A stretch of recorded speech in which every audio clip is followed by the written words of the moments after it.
What do you love? I asked this question to 670 people while traveling down in New Zealand. And though many of them could answer, most of them took a very long time. So, what are you afraid of? This they could all answer, and almost immediately. I've come a very long ways to be here today in order to share an idea with you that I'm incredibly passionate about, and a concept which has completely revolutionized my life. And that is that what I love and what I fear are precisely the same thing. This simple concept has transformed me from a confused and depressed man in his mid-20s to a guy who travels all around the planet and has set multiple world records. Over the past 15 years, I've kept inspired with projects like riding my skateboard all the way across Canada, a massive campaign to raise funds for breast cancer research, or traveling to rural Malawi, where I founded the world's first volunteer-based paragliding instruction program. Or more recently, when I flew my own paraglider over 1,000 kilometers on an unprecedented journey between Vancouver and Calgary. But I didn't do all of these things because I wanted to. No, are you crazy? I did all of these things because I was absolutely terrified to. Allow me to explain. It all began when I was still working as a fashion photographer in the city of Toronto. It's where I grew up. And this had once been my dream job, but in recent years, it begun to feel like a bit more of a rut that I was stuck in. Still recall in those days, searching the classified section of the newspaper, looking for that work that would inspire me. Still heartbroken, after being dumped by my first girlfriend a few years earlier, my eyes would occasionally wander over to the personal section. Yet, all with that same sort of aimless hope. But then this one day, I'm sitting on my friend's couch, I'm eating a bowl of noodles, and I'm watching the television, and I see one for the very first time. A paraglider, flying through the air, high as a hot air balloon, yet free as a bird. Almost simultaneously, like a sort of a knee-jerk reaction, I heard this little voice in the back of my head whisper, "You can't do that." Now, I say whisper because this little voice was so common that I barely even heard it, like a sort of a dull hum in the background. Well, desperate as I was for some sort of change in my life, I decided to, for the first time in my life, question this little voice and ask why. Why was it that I could not do this thing? So I made a list. It was too expensive, too dangerous, I was too fat, I would likely need a car. The list went on and on and on. And to my surprise, I had somehow become this expert on why it was that I could not do this thing that up until 3 minutes ago, I didn't even realize was a thing. So I took this suspicious list and I walked over to my computer and I Googled every single item on it, only to eventually cross each of my misconceptions off, or preconceptions, as false. And when I got to the bottom of that list, I realized that there was only one honest and true item that belonged on that page. And I could barely bring my pen to write it down. I was afraid. I had to read it back to myself several times because I just couldn't handle the truth of it. And you see, I wasn't taking issue with being afraid. No, I'm afraid of lots of things. Taxes, fire-breathing dragons, well-made infomercials about incredible new food processors. I was taking issue with the fact that I had to make up all of those BS reasons in order to disguise from myself the very fact that I was afraid.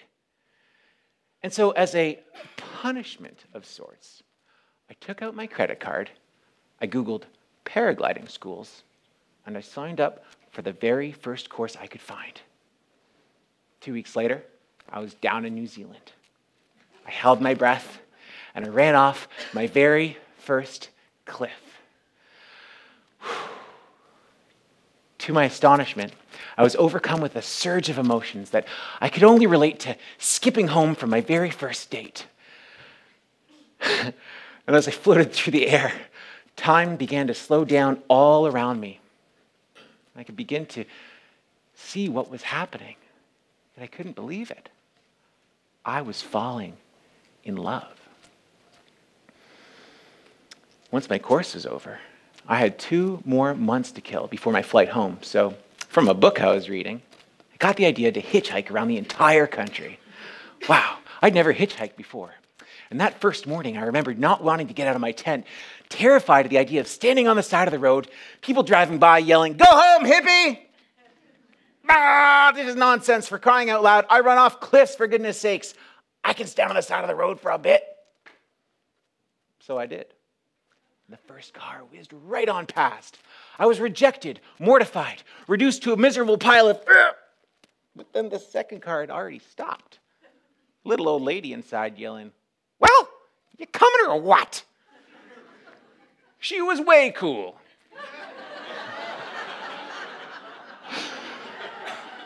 So cool. She took me to her house for tea and cookies, and then drove me way out of her way in order to get me to where I was going.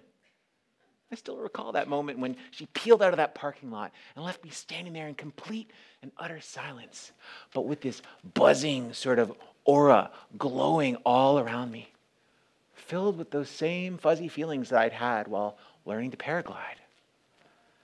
A sensation that I could only describe to you as if standing in the exact center of a pulsing, radiant ball of raw and pure love.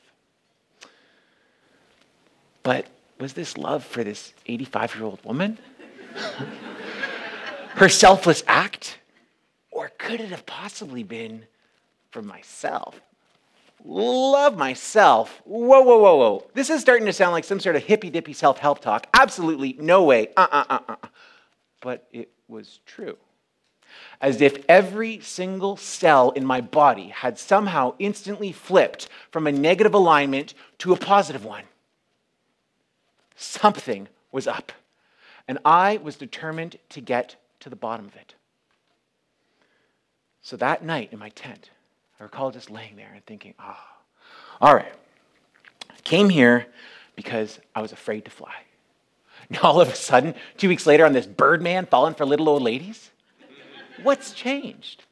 I'm still that same chubby, know-it-all photographer from Toronto, still terrified to talk to girls or cook anything beyond the scope of craft dinner. Could these new feelings of love possibly be my succeeding in areas I'd previously been afraid of? Well, the very next day, I was flying along the coast, and I just happened to have landed my brand new paraglider beside an incredibly beautiful young lady. Intimidated as I was, I realized that this was the perfect opportunity for me to test this new theory. So I asked her out on a date. And you'll never guess what she said. She said yes. And so in this flurry of confused emotions, similar to this new kind of radiant love that I've been feeling, I ran off to find food for supper. That's me running. Don't judge. And unfortunately, in New Zealand, craft dinner is not as popular in the Southern Hemisphere as it is up here. And so I was forced to up my game and buy actual noodles with real cheese. And as an appetizer, their best box of red wine. Later that evening, we met up at my tent. I poured us both a glass, and I was boiling those macaroni noodles like a pro. When that cheese began to melt, you know it was getting hot. And I still recall looking over at her with that box of wine still half tilted over my right thigh and thinking it is now or never. And I looked up at her, and in my most berry white-like tone, I said, "Me, oh my, your eyes are beautiful." And she looked back into mine, and I was trying so hard not to blink, but trying made it even harder. Like my iris was going through a car wash. And she said to me, she said, "You're not gonna hit on me, are you?" Needless to say, Barry White had an incredibly awkward rest of the evening. But the following morning, greater than his cheap Merlot hangover, were those incredible feelings that he felt before. Now, that girl was long gone. He had failed. But those feelings of love were still right there.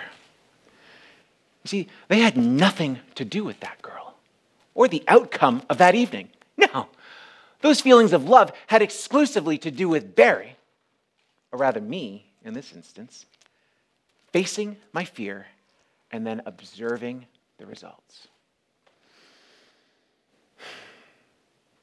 It was in that moment that I had the most profound and significant realization of my life, that within my darkest fears lay the potential for my greatest love.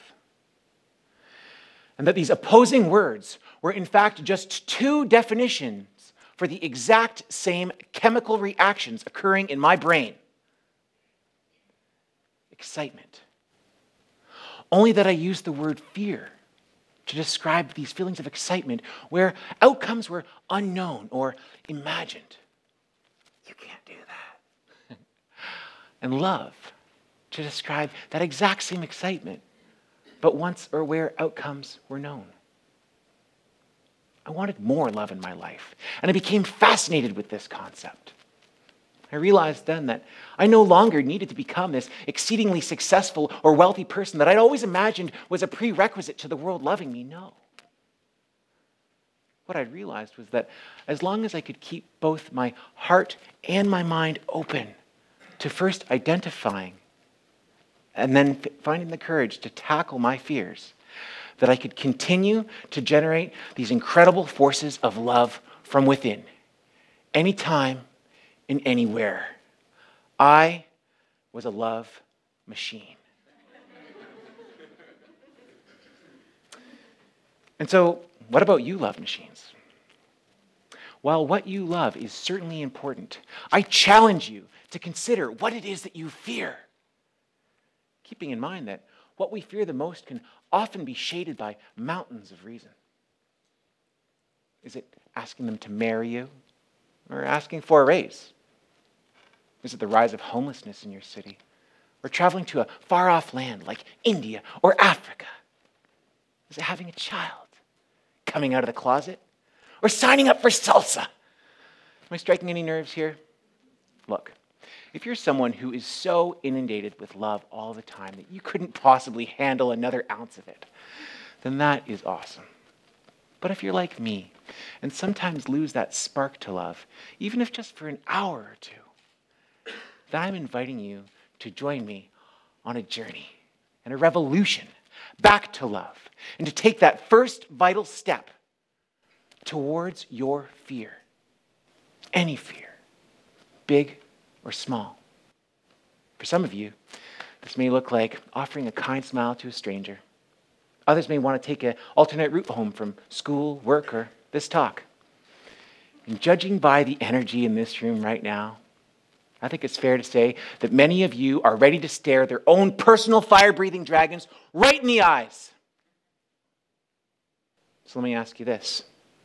Are you ready? And most importantly, what are you afraid of? Thank you.